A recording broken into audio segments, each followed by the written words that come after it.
For Sky News, the pollsters Ipsos Mori spoke this week between Monday and Wednesday to 2,000 people, and 1 in 3 of those people said they found it either difficult or very difficult to pay their bill. But if we look in more detail at some of the numbers, I think this masks the scale of the problem for some groups. First, look at the left of your screen there. Households with children, 37% are having difficulty paying what is due. And then to the right of the screen, household income. At the top, those on lower incomes, at the bottom, higher incomes. Perhaps no huge surprise that people on lower incomes are struggling most, but also I think it's interesting that 1 in 4 middle-income households say they are having difficulty paying their bills. That perhaps suggests that politicians can't target purely those who are on the poverty line, but it is such a broad problem they'll need to talk about wider, perhaps even universal ways of tackling this. So how are different people responding? In our research by Ipsos Mori, almost 1 in 3 overall said they had used savings to pay their bill.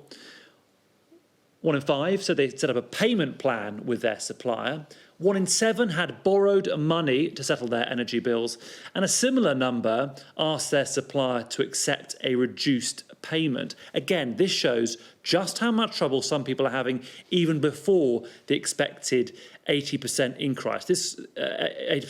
This crisis is just a beginning. Finally, who is ultimately going to have to tackle this? The next Prime Minister. From our research, asking people involved, the lady most likely to be the next Prime Minister, of course Liz Truss, is only on 28% in terms of people trusting her to give a great deal or a fair amount to tackle this crisis. She is behind, as you can see, the incumbent, behind the person who's running against Rishi Sunak, and behind Sir Keir Starmer, the Labour leader. It shows that at this stage, Liz Truss doesn't have a huge amount of public confidence. And let's be honest here, whoever is the next Prime Minister, the polls suggest it's going to be Liz Truss, they're going to face one enormous crisis.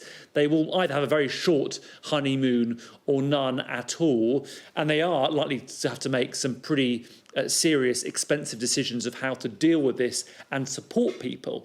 And of course, you've also got to realise that an election isn't that far away. There'll have to be a point where the new Prime Minister tries to deal with this issue, Anna, and then pivots to some sort of election campaign footing. And of course, if Liz Truss or Rishi Sunak do lose the next election, they will be the shortest serving Prime Minister for almost 70 years. It is not, as some of their own colleagues admit, a job that many would want to take on at this time.